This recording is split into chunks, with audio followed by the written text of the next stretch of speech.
Yuk simak Kulkat Ramadan sore ini bersama Ustadzah Desi yang berjudul 3 Amalan yang dicintai oleh Allah Subhanahu wa Ta'ala.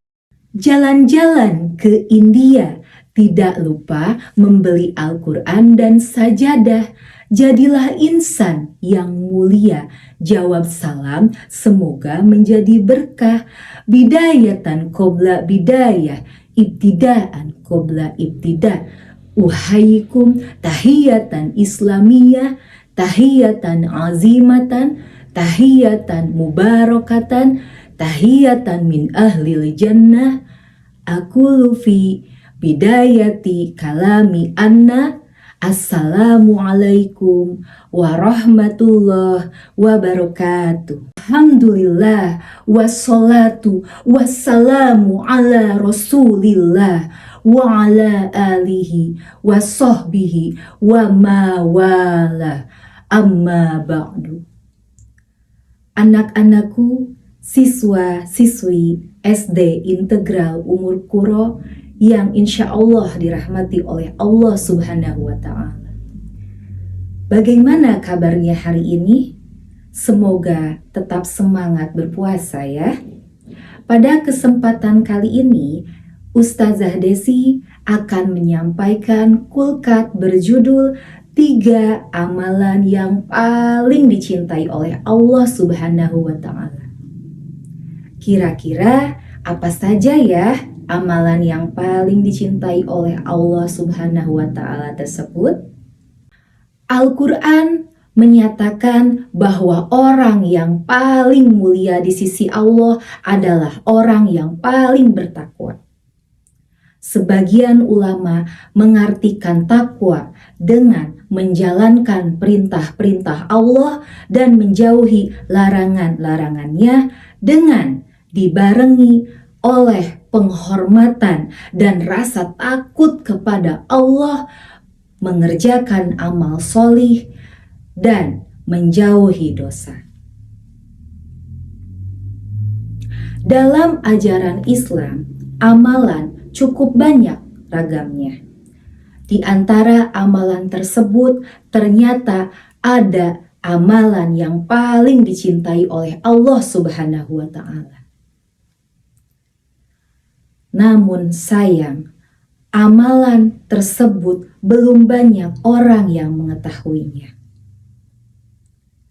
Allah menjamin orang yang mengerjakan amalan tersebut akan mendapatkan pahala yang sangat besar, dan amalan ini akan menjadi amal yang tak akan pernah putus dunia dan akhirat. Dan amalan ini apabila dikerjakan maka akan dicintai oleh Allah Subhanahu wa Ta'ala. Solihin wa solihat rahimakumullah. Dalam hadis sahih yang diriwayatkan oleh Bukhari Muslim, sahabat bernama Abdullah bin Mas'ud pernah menanyakan perihal amalan apa yang paling dicintai oleh Allah Subhanahu wa Ta'ala. Sa'altu Rasulullah sallallahu alaihi wasallam, ayul amali ahabu ilallah? Qala as-salatu ala waqtiha. Qultu summa ayun? Qala birrul walidain. Qultu summa ayun? Qala jihad fi sabilillah. Saya bertanya kepada Rasulullah sallallahu alaihi wasallam, perbuatan apakah yang paling dicintai oleh Allah Subhanahu wa Ta'ala? Beliau bersabda, sholat di awal waktunya. Saya bertanya lagi, kemudian apa lagi? Beliau menjawab, berbakti kepada kedua orang tua. Saya bertanya lagi, kemudian apa lagi? Beliau menjawab, jihad di jalan Allah. Ibnu Daqiq Al-Id dalam kitab Ihkamul Ahkam mengartikan 3 amalan yang paling dicintai oleh Allah Subhanahu wa Ta'ala. Amalan pertama yang paling dicintai oleh Allah Subhanahu wa Ta'ala adalah as-sholah ala waktiha, sholat pada waktunya. Sebagian ulama mengartikan sholat pada waktunya bukan mengacu pada awal atau akhir waktu sholat. Namun para ulama menghimbau agar jangan sampai sholat di luar waktunya dan jangan sampai meninggalkan sholat. Karena sholat sangat penting, sholat adalah amalan pertama yang akan dipertanyakan, dipertanggungjawabkan di padang mahsyar. Baik atau tidaknya amal perbuatan seseorang tergantung dari baik atau tidaknya sholatnya. Namun, sebagian ulama mengartikan bahwa sholat pada waktunya adalah mengerjakan sholat di awal waktu. Sebab orang yang mengerjakan sholat di awal waktunya memiliki keutamaan. Para ulama mengartikan sholat pada waktunya dengan menyegerakan ketika kita mendengar suara azan, kemudian lalu kita mengambil air wudhu dan kita segera pergi ke musola atau ke masjid untuk menunaikan sholat. Namun di masa sekarang sudah banyak orang yang meninggalkan sholat. Jangankan melaksanakan sholat di awal waktu, bahkan meninggalkan sholat pun sudah dianggap biasa. Bahkan orang yang menunda-nunda sholat di dalam Al-Quran termasuk ke dalam golongan orang-orang yang celaka, yaitu orang-orang yang melalaikan sholatnya. Allazina hum an sholatihim sahun wa iyazubillah. Nah, maka dari itu, sholih, sholihah yang ada di rumah tidak boleh meninggalkan sholat ya, karena sholat adalah tiangnya agama. Amalan kedua yang paling dicintai oleh Allah Subhanahu wa Ta'ala adalah berbakti kepada kedua orang tua. Berbakti kepada kedua orang tua selagi mereka masih hidup maupun sudah meninggal dunia. Ketika orang tua masih hidup, kewajiban seorang anak adalah menghormatinya, memuliakannya, tidak pernah menyakiti hatinya, baik dengan perkataan maupun perbuatan.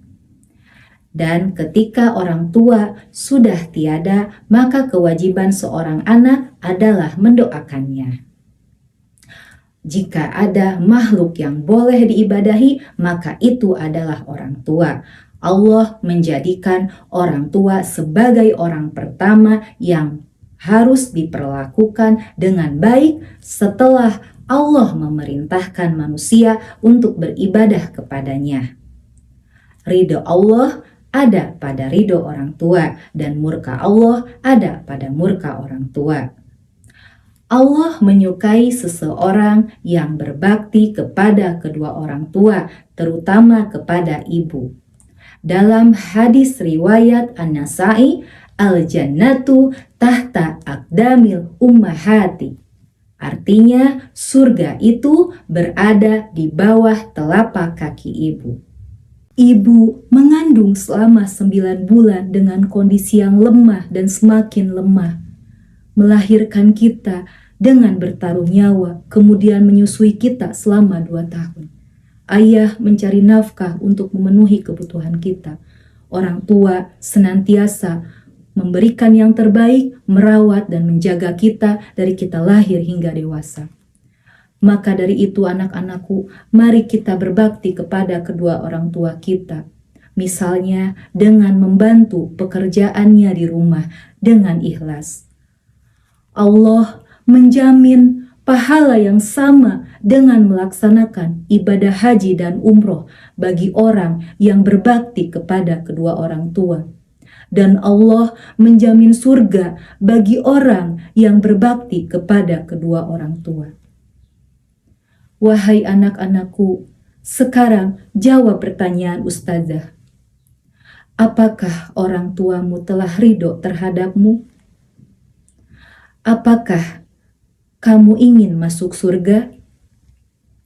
Dan apakah kamu sangat ingin berbakti kepada kedua orang tuamu? Sholihin wa sholihat rahimakumullah. Amalan yang ketiga yang paling dicintai oleh Allah Subhanahu wa Ta'ala adalah jihad fisabilillah. Jihad di sini bukan berarti berperang atau melawan kaum yang tidak beriman. Tetapi jihad di sini adalah mengerahkan seluruh harta, jiwa untuk membela, menegakkan, menjalankan agama Allah Subhanahu wa Ta'ala. Jihad bagi para pelajar atau santri adalah belajar. Dengan belajar, kita bisa menguasai ilmu. Dan dengan ilmu, kita bisa membangun peradaban. Sabda Rasulullah Shallallahu Alaihi Wasallam yang artinya, barang siapa yang ingin meraih dunia, maka ia harus menguasai ilmu. Dan barang siapa yang ingin meraih akhirat, maka ia harus dengan ilmu. Dan barang siapa yang ingin meraih keduanya, maka ia harus dengan ilmu. Allah menghususkan ayat bagi para pencari ilmu. Allah akan mengangkat orang-orang beriman di antara kamu dan orang-orang yang diberi ilmu pengetahuan dengan beberapa derajat. Quran Surat Al-Mujadalah ayat 11. Sholihin wa sholihat rahimakumullah. Walhasil, Ramadan adalah waktu yang tepat untuk kita meningkatkan keimanan, terutama dengan melakukan 3 amalan yang paling dicintai oleh Allah Subhanahu wa Ta'ala. Selagi masih di bulan Ramadan, selagi masih ada kesempatan, mari kita tingkatkan amal kebajikan. Semoga Allah Subhanahu wa Ta'ala senantiasa membimbing kita, memberikan pertolongan kepada kita agar tetap istiqomah di jalannya. Amin, amin, ya Rabbal Alamin. Subhanakallahumma wa bihamdika asyhadu alla ilaha illa anta astaghfiruka wa atubu ilaik. Assalamualaikum warahmatullahi wabarakatuh.